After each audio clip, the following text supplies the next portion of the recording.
it's stressful. Yeah. To say the least, it is definitely stressful.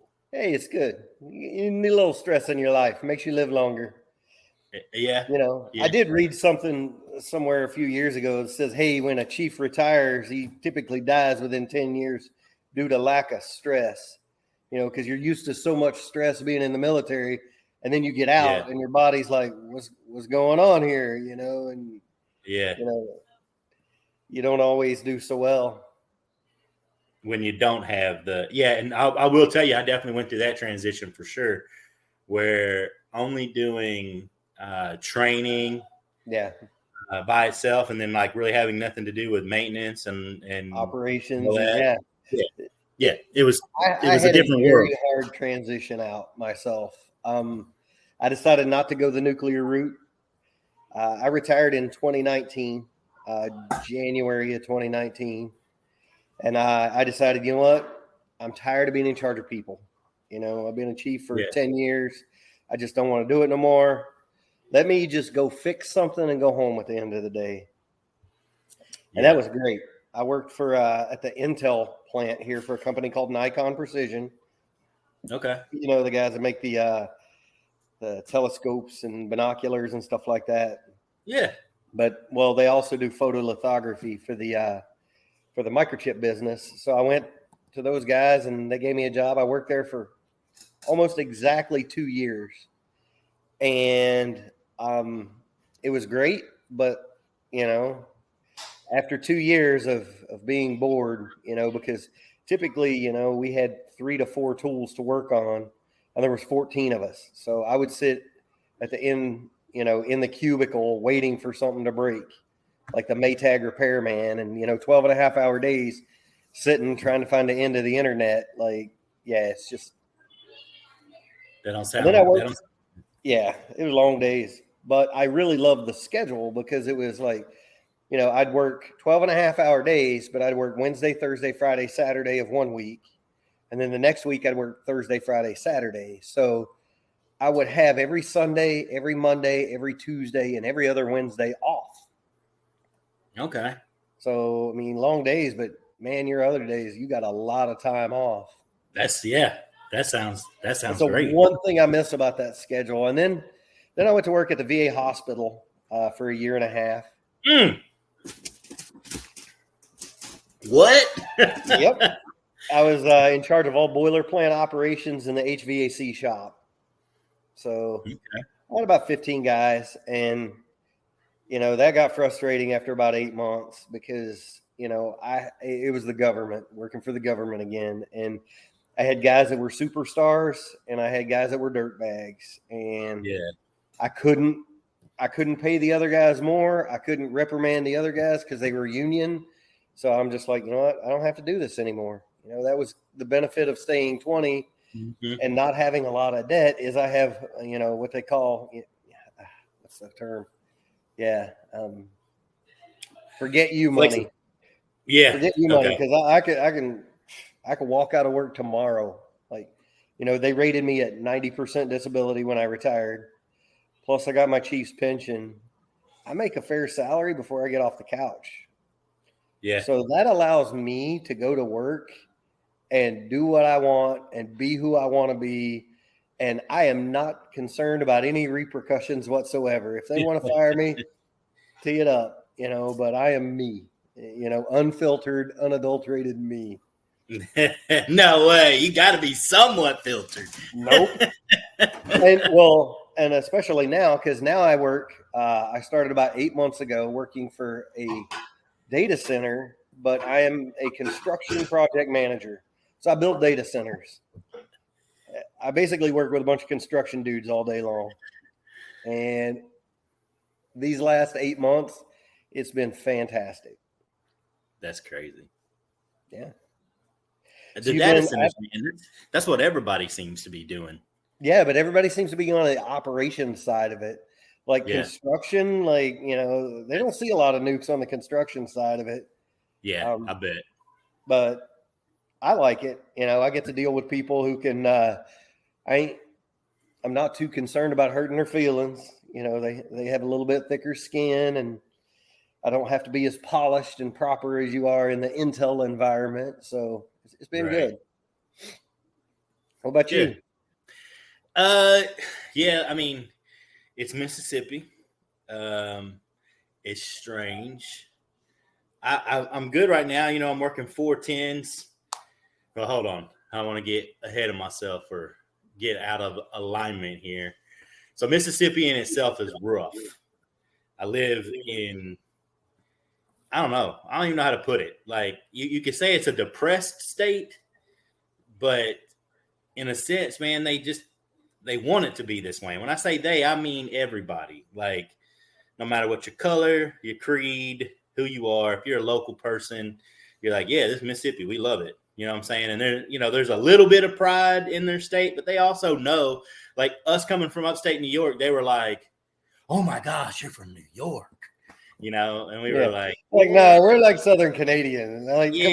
Come on. Like, yeah, it's not really like you think it is, but we were so cool to begin with because of that. But yeah, it was really tough for everybody because, I brought the girls that had, everybody, all of my children had lived there for 14 years, and their friends, like, my friends, Brandy's friends, everybody that we had that was outside of the Navy was there. And then we moved down here where we didn't have anyone. So it was like starting all over again, in life. And that's not, I guess that's not that big of a deal really, but I don't know if we were really, ready to handle it, to say the least, because life was hard there towards the end for all of us. The job wasn't bad, and the Navy didn't really do anything to me other than the situation and circumstances that we chose. I was geo-bacheloring twice, you know what I'm saying? And that's rough, man. Yeah, I did that twice and it was real hard. It sucked for sure. And relationship stuff and everything else. So coming down here to Mississippi, at first I thought like, well, it's gonna be a simpler life, be easy. But the kids were mad at me for a little while. They got over it pretty quick though, I would say, for sure. There's definitely some marital stuff between me and Brandy, that's how it goes. I think a lot of the times, that's military dudes. Life pace changes. Life's hard. Yeah. Yep. And it gets different. And but through it all, we were making it. It's just I just still kind of wake up sometimes, find myself being like, I'm in Mississippi. I'm living in Mississippi. So, but work has been kind of crappy too. And again, sometimes I don't know if it's because of where we're at. Like, is it because I'm in Mississippi? So, why Mississippi? So I had a buddy who, unlike you, like you said earlier, with your 20 years and debt-free goodness, right? I did not make those same wise choices. And lived a little, more irresponsible on multiple ends. It was tough though. We got, got 6 kids. You got a gaggle. You got a lot of M's rolling around. Right. That's right. I got a gaggle. A lot of M's. That is for sure. Yeah, a lot of M's.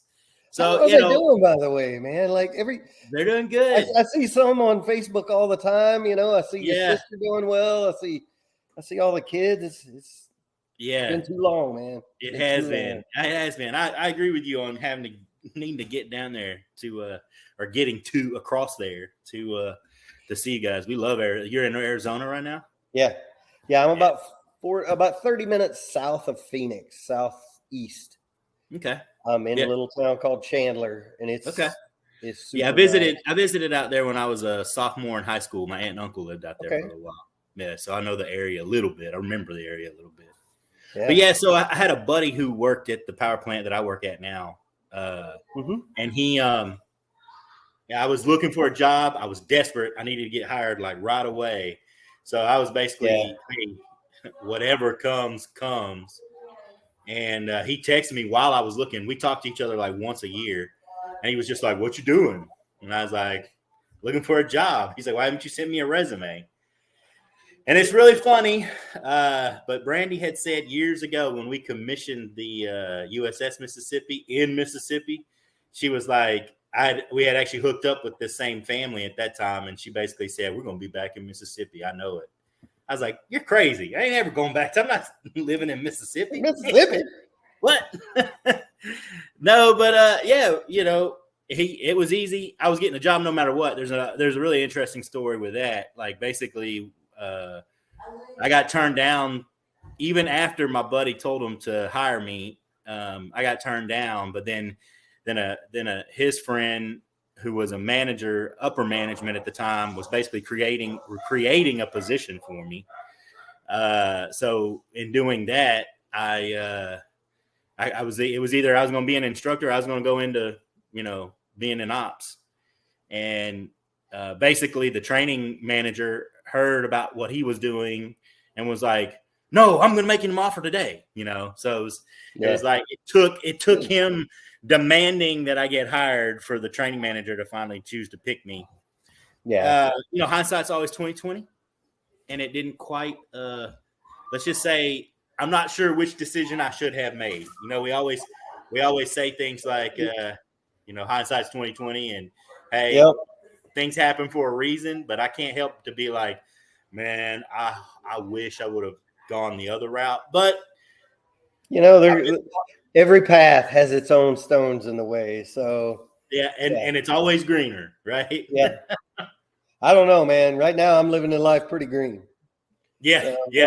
And I think maybe it's just because I'm comparing it to all the other stuff I did. Like, my wife looked at me, when I went to leave Nikon Precision, and I'm like, "Hey, yeah, sure, I'll go to the VA." And she was so happy. I'm like, "Why?" She's like, "Because you were miserable there." And I'm like, "Really?"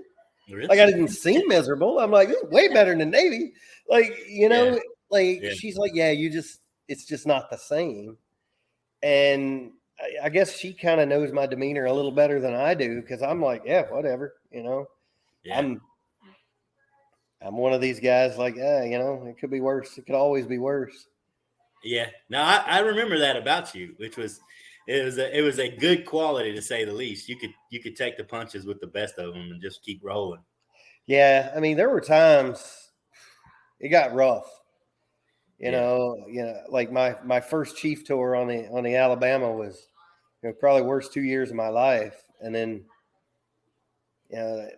me and the wife, we went through some rough times, not marital issues. We've never even come close, but, medical stuff, you get a son. I got a son, who's low functioning autistic, Candace got cancer. She had to go through chemotherapy for 2 years, like for 6 months. But wow, we have gotten some really rough cards dealt to us. That's hardcore. Yeah, like it was bad, because I literally had just went to shore duty. Like, I just went from shore duty to sea duty, and I was transitioning from one to the other. It was a 4-day weekend. I was about to report to the USS Seawolf. And during that 4-day weekend, which was like a Thursday, we found out she had cancer. Jeez. So, and then we went in and they talked to us. They're like, "Well, we got good news and bad news. The good news is the cancer you have is about 92% curable. The bad news is, as far as treatment, it's like the roughest they do." So that's not I good. did a couple months on the Seawolf, and then they sent me back. I got what they call HUMS orders, humanitarian orders, back to the shore duty, working for Subpac again. And my boss at Subpac was just awesome. He's like, "Yeah, come in when you can, do what you can, take care of your family." Yeah, he's a really good dude. But yeah, it's.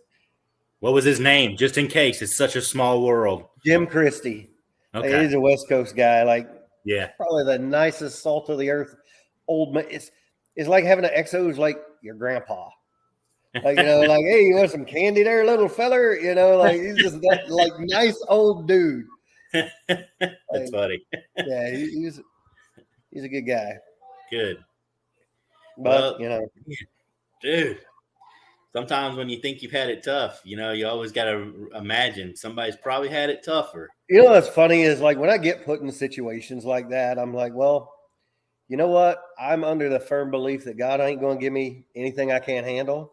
That's and then true. I just kind of smile and be like, "Man, he fucking thinks a lot of me." You know, that's how I look at it. Oh, like, that's great. Must be kind of a badass, you know. That's, That's the only way to look at it, you know, and be positive. That's good though. I like what it. are you gonna do?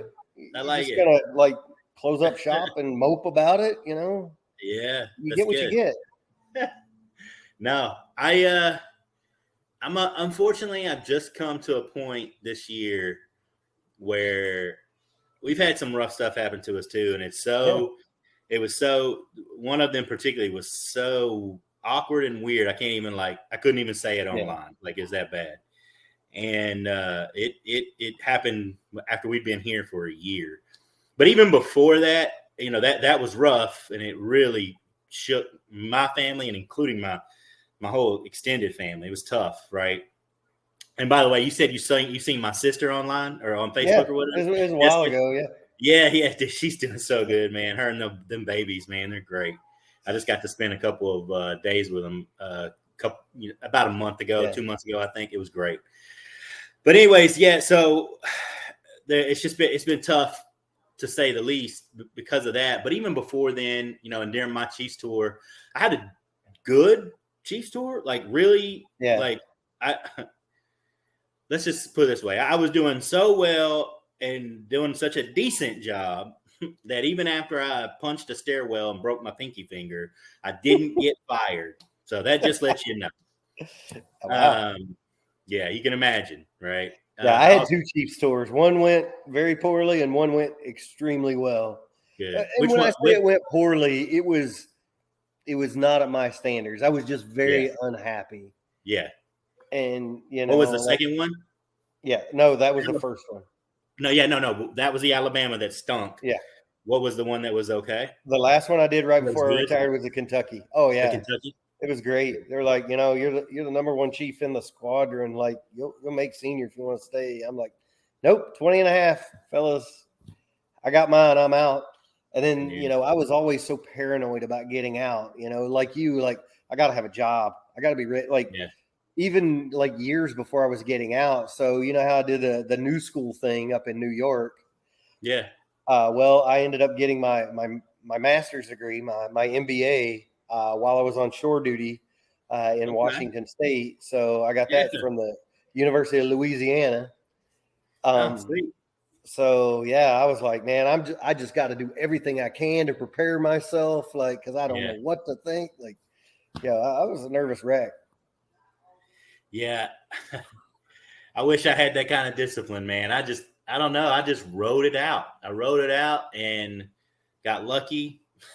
but part of what we're talking about, right, is the problematic piece of that was, you know, it just compounded my own issues, right? Like, when you live life that way, and I think in a funny way, Rob, you know, we are kind of awkwardly on two different spectrums of kind of people, you know, like you're more the guy that, like, wants to make sure you're ready, you know what I'm saying? Like, works hard, stays focused. I'm kind of the guy who tries to do that. Don't get me wrong. I watch guys like you. I try.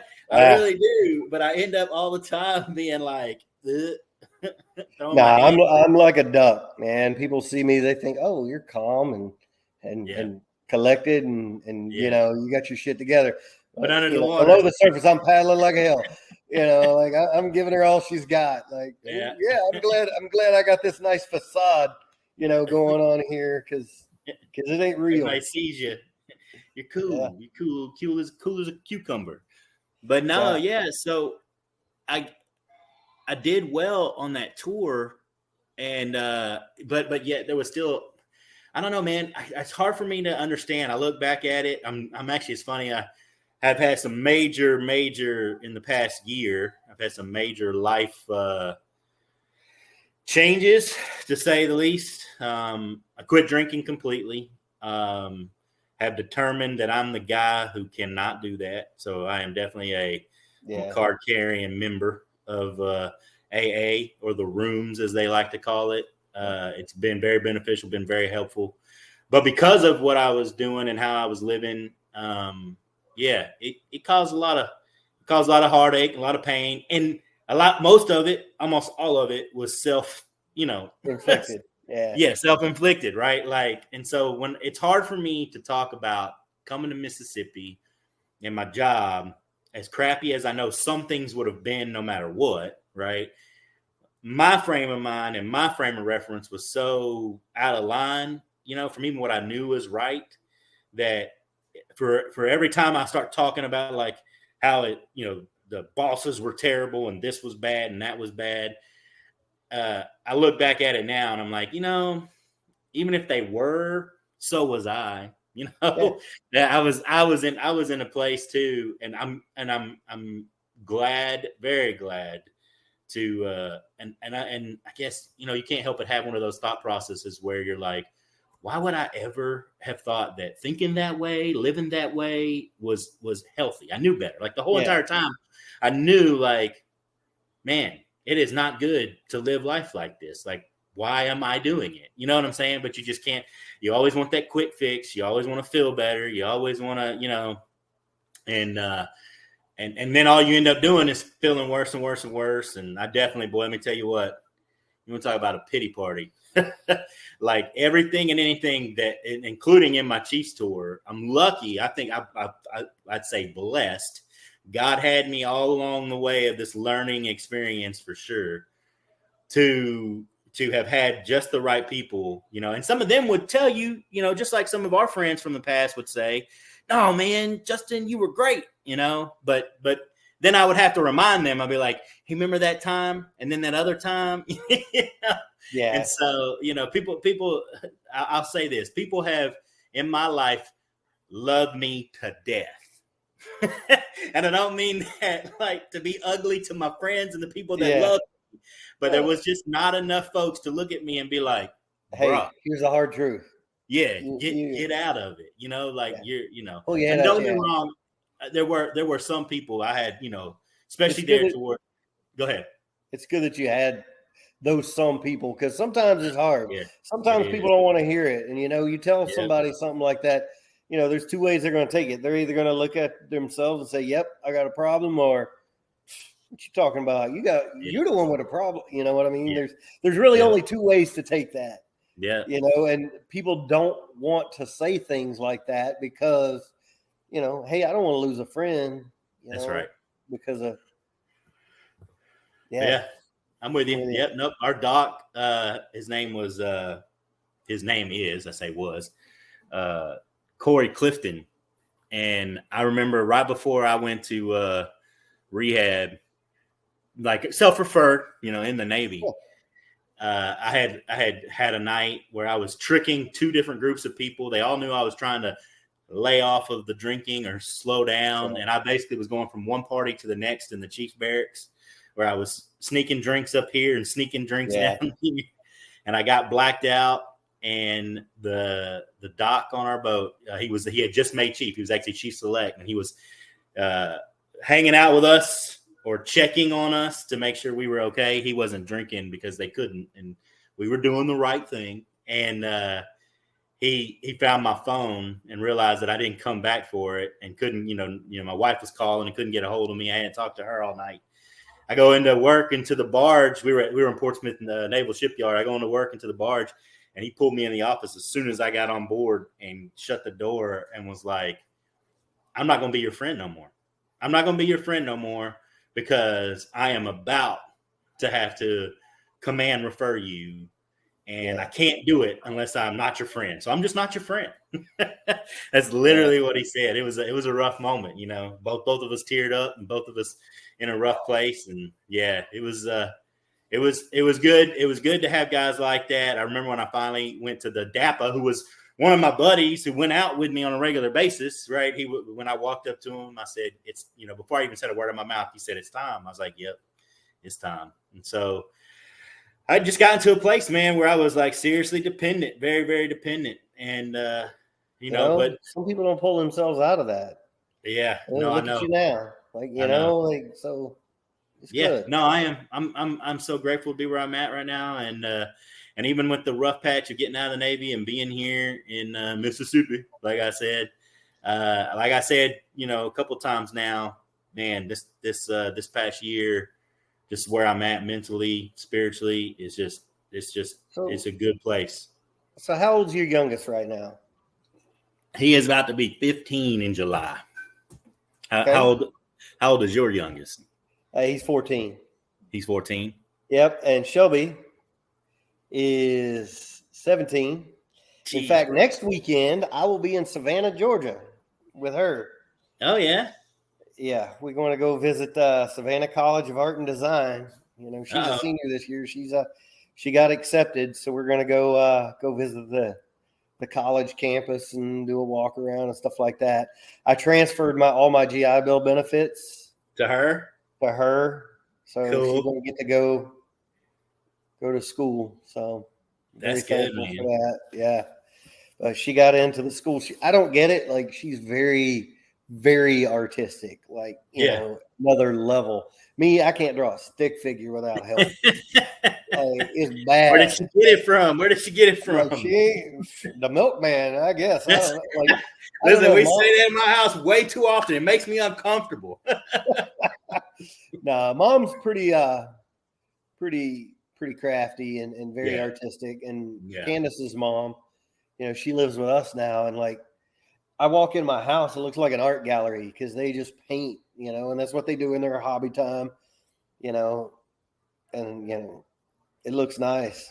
It's really cool to be able to have that kind of talent. And I'm like, nope, not me. Me neither. I can't. Yeah, like you said, I got my own vices. I got a full wood shop now. I go out. There you go. Yeah, I got CNC, laser engraver, plasma cut. Like, I got toys. So I'm having a rough day. I just go out in the garage and fire up some equipment, turn the TV on and the AC unit on, and hey, let's make something. There you go. Fun. That's good. That's a constructive release. Yeah. Literally. Yeah. As for the drinking, I don't, I cut back so much. Like, even like after we left Prototype, for me, it was like, man, because I went to college. I had a crazy 3 or 4 years in college. And then, by the time I had kids, I was ready to settle down. And so now, we'll go out, once a week and have 1 or 2 beers, but that's about it for me. Yeah. Well, once a quarter, I'll tie one on and wake up the next morning like, oh, why did I do that? I feel I'm too old for this. I'm too old for this. You wake up the next morning, you're like, okay, I'm in my 40s. I can't do this no more. It's not the same. It's not the same. You feel that, like, for me, it's like, I don't want to do it because I know when I go out and I do that, my entire next day is gone. It's gone. Yeah. I just lay on the couch drooling on myself. Yeah. So I'm like, it just ain't worth it anymore. Yes. Yeah. No, and that's right now, that's where I'm at. It's what's helping me is not even have really a whole lot of craving, because I'm enjoying the life, force, right? Because you imagine you're talking about doing that once a quarter.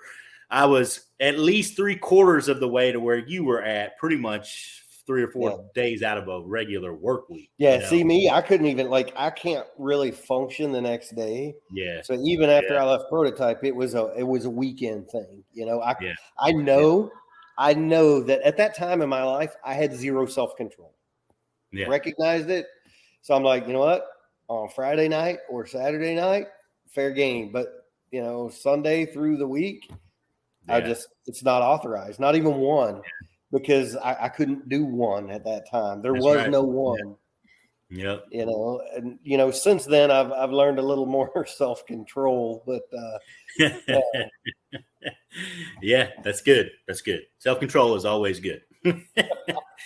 I after my first bout, I went a year where I was sober and thought, like, hey, I know better. I know what's right and wrong, and I can handle this, and started drinking again. Actually, right as we got out of the Navy, right as I came here, and that was probably the silliest mistake I could make. But at the time, I hadn't hadn't really determined or decided, which was foolish of me, but I hadn't determined or decided whether or not I was like the guy that the big book of Alcoholics Anonymous talks about, right? And it's very clear, right? It don't talk about people who can have some self-control. You know what I'm saying?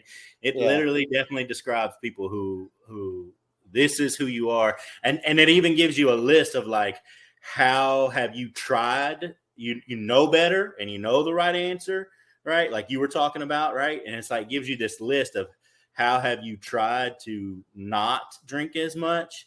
And I pretty much checked every single box. And I think a lot of the reason for me is I always had a fear of becoming too far down that slope. I have a huge family history of alcoholism. Like I've had 3 uncles die from it. My grandpa died from it. Like a huge family history of it. Yeah. My dad's, he's a teetotaler. I'm not touching it, and but for me, it was always like, I always had that scare in the back of my mind. Like, that's good. It's going to kill me too. Nope, I can't let it, and I think me being so stubborn is what helped me to not go that far down. I'm telling you, man, I envy your stubbornness, whatever you want to call it. I do. I'm with you. But like I've said, already a couple of times, I tell you what, this past year and some of the things I've been through and some of the stuff that's just been good has been real good. Now, don't get me wrong, like when you make mistakes and you do stupid stuff and you act certain ways, the consequences are always right there. Pay the piper. That's right. But I've even learned how to handle that, and I've had a lot of help and I've had a lot of therapy, to be honest with you. Like, I wasn't as a church guy, especially, the last time me and you saw each other and hung out, I never stopped being that guy. I was like a Friar Tuck, I was like I was like the drinking preacher was what I was. I mean, literally. Lawversations. Literally. I was a pastor of a congregation that met inside my home just for even just a couple of months ago, I stepped down, but for other reasons, had nothing to do with this, what we're talking about.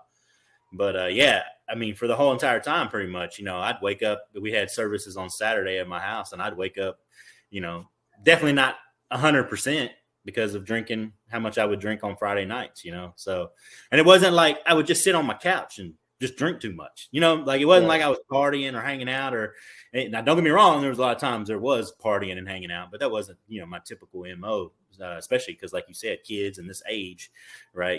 There's a point where that just stops being attractive unless you're really hanging out at the bars all the time. You know what I'm saying? Those people, my wife and children kept me from going that far gone, but I didn't keep myself from just having it in my hand all the time.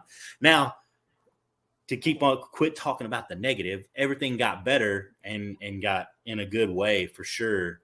And the therapy and all of the help I've had over this time, especially like, church help too. Don't get me wrong, like counseling, even from a pastoral perspective, but even the secular, like I've been fortunate. Again, I whenever I say fortunate, I'm always like, yep, that's God. But some of the people, man, that came around in my life from the industry perspective of psychology, man, I was very fortunate. And that's why I'm going to college right now and doing a psychology degree. So I'm going to go all the way to my master's and then become a licensed counselor in the state of Mississippi. At least that's how I see it for the near future. And start counseling folks. But I'm only 2 semesters in, so pray for me. I'll pray for you for a lot of reasons. You do what you want to do. I see though, like you have turned a corner, and there's so much good in your life now, and you've seen all that bad. So you from your perspective, like you're in the gravy now. Yeah, like you're in the good part. I mean, you got your health, your wife. The oldest kids or the youngest kids 15. So 2 or 3 years, you're gonna be running around chasing Brandy naked around the house, So we talk about it all the time. Naked Thursdays. Yeah. My mother-in-law ain't gonna like that so much, but yeah. Realize you're not chained to Mississippi. Oh yeah, no, I do. I do know that. I'm not yeah. Because listen, that depressed state of Mississippi where everybody feels like the world is on top of them and they can't get out. And so you take that depressed state, you make all the people white, and then you got West Virginia. It's literally the same thing. Same. Yeah. Yeah. And I grew up in it. And it's funny to go back and see what has happened. Because the opioid epidemic in West Virginia has just ravaged, my family, my friends, so many people have OD'd, and, it's sad. It's a sad state of affairs. And, I go back to visit, but there's no way I want to go back and be a part of that, because am I strong enough not to get myself into it? I think so. Yeah. But I don't even want to put that stuff in front of me. Yeah. Because the temptation will be there. Yeah. It's a rough, not every day is good. It's a rough world. In that world, especially where everybody is, especially all your friends and stuff like that. Nope, I hear you. I'm with you. And I right now, to be honest with you, it's not to be too over spiritualized or strange, but I'm in a weird place for the moment, and I'm I don't know how long it's gonna be where I feel somewhat called, especially to this area. As things started to clear up and I started to gain clarity and I started moving in a different direction. That's what this YouTube thing is all about. That's what writing a book is going to be all about. Just things I've been meaning to do or should have done years ago, right? But you always say should have done, and right, the timing is not my timing. But for now, I'm just sort of letting God, paying attention to what's coming up, right? Things at work are actually, they went from terrible to worse to really bad. And like I said, that wasn't, everybody else's fault just as much as it was mine. And then when I, went through some things and had some separation for some time and got some help, to say the least, going back to work now, I've been back for, a couple of months. And dude, I'll tell you what, it just is, it's like a different world when you get out your emotions and your feelings and you start seeing life from the right perspective. It's a different world. It really is. And so I don't know what my future holds, but I'm excited about it. I'm happy about it. It's like you said, turning that corner. And then also something specifically that you said that's going to be real important for my life in the coming years is that whole, what I've been through. You know what I'm saying? The perspective that you have.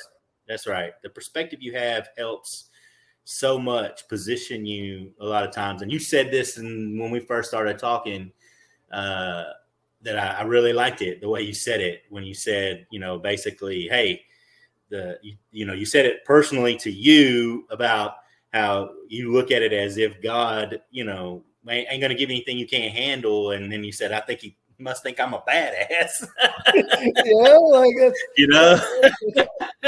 I love that. Right. And you said it, I think even in the beginning, before you said that, you were basically talking about how these things happen for a reason, and toughness and when it's that scripture that literally says, and I've been saying it a lot lately, not so much for myself right this moment, but for anybody or anyone else in the situation or circumstance that I see people in, but definitely keeping it in mind for myself. And that is, count it all joy when you face, different, trials and tests, because that's all it is. It's a testing of your faith, and it just makes you stronger. And man, I'm getting strong.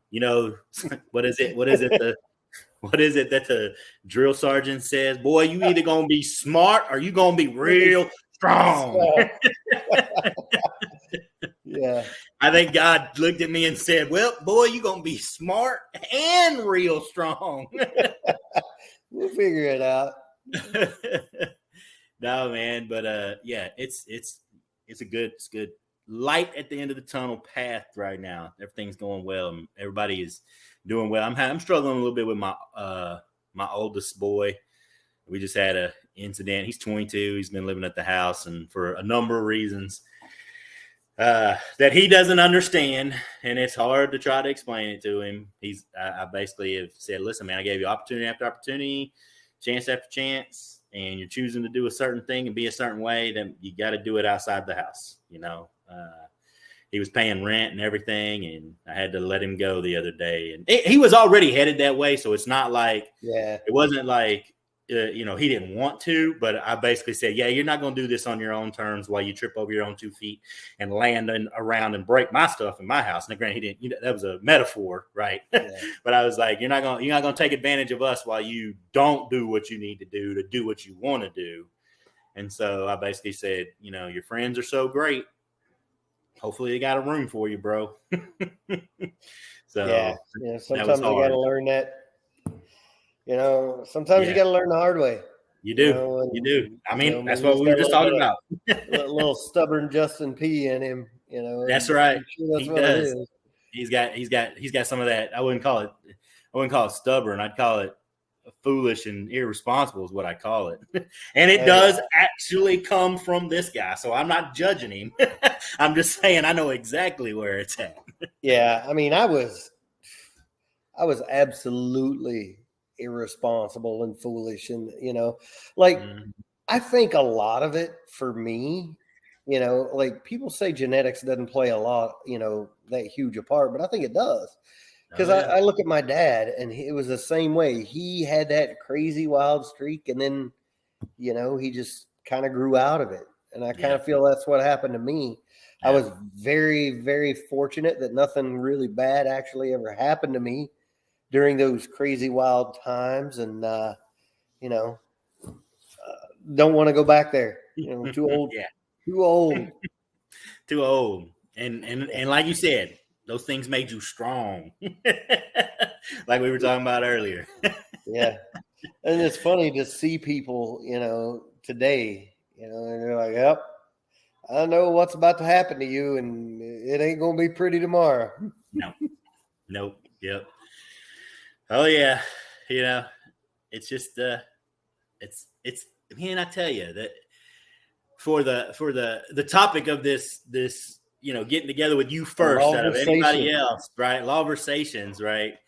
I'll tell you, man, for all the lawversating I've ever done, I'm at a point now where I kind of look at, things that like, don't get me wrong. I sat yesterday and just moped because I was so upset at, just having to face the responsibility of what role I have played in my son's life. And I'm not taking the entire blame for it. He's made his own decisions. He's had opportunities, but there's definitely, I still can't help but be like, hey, he's actually following some of my examples, and that's hard to deal with. That's hard to look in the mirror. And, when you say, why is this happening? You're like, I know exactly why it's happening. Right. That's a hard part to deal with, man. But I'm telling you, when I just think about like life and having to learn and I guess, I don't know if I'm getting old or, just like fruity. I don't know, but I'm at this place now where I'm basically like, as much as we could talk about it, much as we can lawversate about things, right? Like, dude, life and this world and destiny, right? Like it's all, I don't want to say like it's all already mapped out, but it's definitely all taken care of. Let me put it that way. Like, especially if you depend on and you have faith and you pray and you plugged into the right source, right? That's the main reason why. If I used to say this back in our day, like when I first started lawversating, when I really truly started talking to people at Prototype, for sure, even when I was on the Louisiana before that, it was I would always say, listen, man, I'm not here like a lot of preachers are, like, oh, punch your ticket to heaven, right? Yeah. I'm not trying to get you to just get into the pearly gates, bro. I'm trying to help you, just like I'm trying to help myself not experience the worst of things now. Like it's It's about like being plugged into the right thing right now. And dude, I'll tell you what, my testimony has only gotten a whole lot better since I used to talk that way to people, and people be like, yeah, whatever, why do you talk to me about this God stuff all the time? Because, man, I'm just trying to make it not suck so bad. And I'll tell you, I've learned my own lesson, to say the least. Yeah. Hey, so just so we don't miss this opportunity, do you remember the first time you used the word Lawversation? I don't. I'm sure that it was started out. So the term Lawversation came about because any conversation with Justin P. Law, and it was typically two subjects, religion or politics. The two things you're not supposed to talk about. You could take a 3-minute conversation and it would last an hour. And that's when both halves see a face work. Because you remember the whole Bell's palsy incident. It was so long. For anybody watching that doesn't know, there was an incident at one point in time that I gave the opportunity for a bunch of Navy guys to really be entertained because I had Bell's palsy. One side of my face drooped, and I had to wear an eye patch to stop the watering and to be able to do anything. And of course, it was pirate. But yeah, and it was funny how like you have that ability to just have people congregate. You're just a natural speaker. So like, it could be two people sitting, you and me sitting and having a conversation, and then 30 minutes later, the whole room's full of people, listening and putting their 2 cents in worth. And that's, in your position now with your ministry, that's a fantastic skill to have. People just want to listen to you. I remember my pastor back home had that same exact that mannerism. You could just sit and listen to the guy all day. Mr. Orville Harvey. He was that's Paul Harvey's. I've talked about this before, right? That's like he's related to Paul Harvey. It was his brother. Yeah, that's so crazy. I mean, it was so cool because like, you go to church on Sunday and get the rest of the story. Yeah, that's awesome. And it was funny because my dad would talk to him, and like even after I left and went to college before I joined the military, and I think they set some stuff up because like I'd come back on Sunday, when I came home from college in the summer, and I'm sitting there, in the pews, and it's like, oh, he's talking about me right now. I know he's talking about me. I know my dad set this up. I know this has to do with me. Yeah, it was a good experience. That is so cool, man. To have Paul. I mean, I'm sure there's young people who would watch this and be like, who is Paul Harvey, man? You got to look it up. Look it up, Paul Harvey, and the rest of the story. If you don't know about it, you're missing out. It's so good. But yeah, man. No, I don't. It hasn't changed. Very little has changed. I would tell people, of course, when they would be like, dude, like the way that you like, they would obviously say, shoot the shit, right? Yeah. The way that you talk to people, I'd have people call me, as the EDPO, and they'd be like, look, come down here and hang out with me. Keep me awake. And I'd be like, all right. And, I'd have multiple times where people were like, dude, like, it's just so nice listening to you. And like, granted, you talk about things that, would get on people's nerves, but the way you do it, you're just cool about it. You're kind of very, right? Very easy to, I missed 2 log sets. I got to go. Yeah, right. Yeah. I definitely on my first boat there towards the end, especially, I had 2 engineering watch supervisors, the 2 chiefs, the EDIV chief and the MDIV chief, fight for who was going to have me on battle stations with them as the interim supervisor. They fought over who was going to be their engineering watch supervisor battle stations, or whose section I was going to be in, because they were like, no, we've got Justin. Because they said, I was like, that's weird. Why? I mean, I know you guys were cool and all, but you like me that much? And they're like, no, you can make a 6-hour watch go by like what feels like an hour. Yeah. Yeah, but, and that's like it's a little time capsule down there. Like for me, I get off watch. I was a rack hound. Like I absolutely I didn't socialize much as a chief. Like I'm like, yep, hey, how's it going, guys? All right, going to the rack. Yeah. Because it was like my little time capsule. It was all about getting back home. So for me, it was a necessary evil to be underway, and I didn't enjoy it. And I'll tell you, probably one of my biggest problems was in having the gift of gab, right? It's knowing when to not use it. And then not only so much that, but when you want to be everybody's friend, I used to always joke, I'd be like, hey, my name's JP and everybody's my friend. And, if you don't like it, then, I'd get, that was the way I introduced myself. But dude, always trying to be everybody's friend, always expecting everybody to like you, boy, that caused me some trouble. I tell you, when I probably first started getting really into my feelings is when I left Prototype and, struggling, right? It was when I left Prototype my second time as chief. Man, I had been, it's just like the first time. I had tons of friends. I was the life of the party.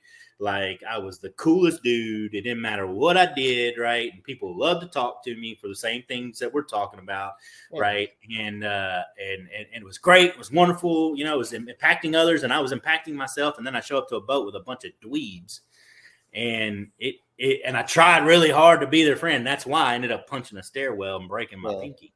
Was because I couldn't handle the fact that people weren't my friends. And that was silly. That was silly of me. Yeah, and me, I was complete. Like I don't know if you ever saw Gran Torino with Clint Eastwood sitting on the porch. Like that's me. Like I'm like, I don't like anybody. I don't care if anybody likes me. I got my wood shop. I got my family, and I don't care if you like me or not. That's right. You get what you get. If you don't like it, there's a door. Like see you later. And man, that's like good. We lost a lot of friends, I will tell you, because my lack of filter. And I'm like, listen, sometimes the truth hurts. Yeah. And you know what? If you're not willing to be able to hear it, then I'm probably better off not being around you, because it just ain't gonna work out well for you. Yeah. No, I hear you. And that's the thing, man. Like I needed to understand that. Like, to just, that didn't have to be that way all the time. There was a balance that I didn't have, Yeah. But yeah, you're right though. I will say this, from the moment you used it, somebody would say start talking about how, crazy it was to hold a conversation with me, or how crazy my conversations went in 5 different directions all at once, and then came back to the thing we started talking about an hour ago. And I would reluctantly at first, for the first couple of years, especially my next, duty there on the building the Mississippi in the shipyard, I would be like, yeah, it's called a Lawversation, not a conversation. and it stuck, man. And I mean, like the other day, I finally put I've had a YouTube channel for a little while now, but I finally put some fun videos on there the other day, and I put a teaching on there. And by the way, anybody watching, it's been, I haven't broken the rule. I didn't do it in the beginning, and I'm at least going to have a couple minutes of this video before I told you to subscribe and like my channel and all that jazz. But so go ahead, go to my channel. It's actually Lawversations, and subscribe to it. But anyways, I put some cool videos. I've already got like almost 1,000 views on one of them, where me wrangling a snake that I'm glad I didn't even take it. The wife took it because she saw the opportunity. But there was a snake in our chicken run, and we're creating our own market garden, and we have chickens. And because I have 4 acres of land, it's a nice little plot of land, and I'm going to use it. I'm going to get Micah, the youngest, right, my soon to be 15-year-old. He's ready. He's excited. He's like, wait, man, selling vegetables is like drug money. I'm like, yeah, I know. You need to get on this, right? And so we're literally we're gonna be the carrot dealers, right? That's what we're doing, and the lettuce dealers, But either way, he's digging it, and we're having a good time. And so we got a couple fun, just 2 right now, but I'm about to put another one on with him trying to run around chasing 2 of the chickens. We made the mistake of buying 3-foot the netting instead of the 4-foot netting. And so we had to separate roosters. And so the smaller coop in the smaller run area, they jump out all the time. They get out. We're not paying attention and looking out in the yard every once in a while. They're running around the yard. So the one He's rooster out chasing chickens. Oh man, you want to talk about my son? I asked him. I was like, why does he have mud on his chest? And he was like, because I kicked him. I was like, Micah. He's like, he jumped all the way up on my shoulder, Dad, with them talons. I was like, we basically had 2 tame roosters that obeyed him because he had them from birth, and then we traded one of them and got a rooster who was had been free range and wild, hadn't even been pinned up. And his name's Yoda. And Micah says we got to change his name because he is not peaceful. And so he runs around like crazy coming at us. But yeah, anyway, so I put this channel up. I got, some of my teachings from when I was doing the church and, got these videos up. And that's where these things are going to go. Like the interviews I do with friends. And as soon as I started putting videos up and said, hey, titled it Lawversations and said something, I got 3 or 4 responses that were like, yeah, Lawversations, can't wait. And they were all from like 3 different places, they weren't all from the same place in the Navy. So I was like, well, there you go. I guess I knew I should have done this a long time ago.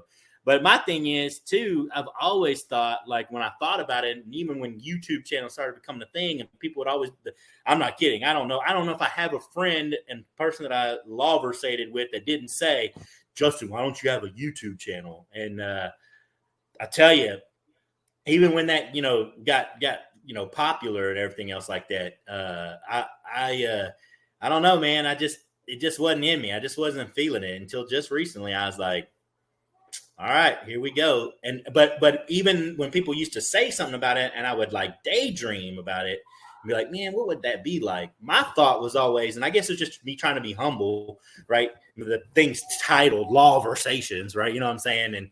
And we're talking up my ability to gab. But what I really thought about a lot of times was like, dude, I would love, because you always end up in this place, especially in the Navy, where you meet all these people and you become such good, close friends with them. And we were stupid close at Prototype in Section 4, man. It was nuts, right? Yeah. Like how close we were.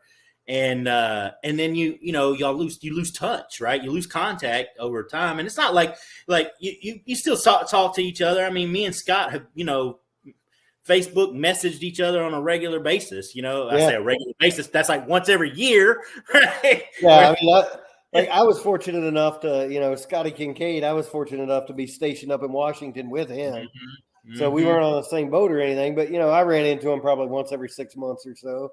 Yeah, you could see him. Yeah. So, man, in my mind, I always envisioned this, right? Catching up with old friends. And if I was ever going to write a book that, had to do with anything that I thought was beneficial to people, I was like, listen, I need to bring people in on this process that helped me, that I learned from, that I, received encouragement from, or whatever, that we're just good friends, and that's kind of the goal. That's where I'm headed with this whole deal is doing that. But I'll tell you, so I remember the first time you used the term Lawversation. It really wasn't that big of a deal, but I can't forget it, right? And we were in the training coordinator's office, and we were all sitting there. It was a group of us, and it wasn't so much my fault, but it started anyways, right? People were already congregating in there. It wasn't my fault. Yeah. they were congregating. I didn't ask 26 people to come in here. They were congregating in there avoiding work anyhow. Like it wasn't, and I had already been in a conversation with somebody during quarters, and so like here we all are congregating in the TC's office, and cubes weren't being manned and everything else. And you walked in. I can't remember. I think you were the training coordinator at this time. I don't know if it was.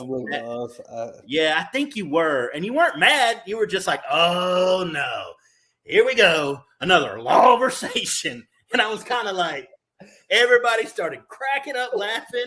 And they were like, yep, Lawversation. Dude, and I tell you what, you want to talk about something sticking? I don't even remember. it stuck so hard, man. I'm telling you, and like it would be funny. I'd be with somebody. Remember the term though that got used quite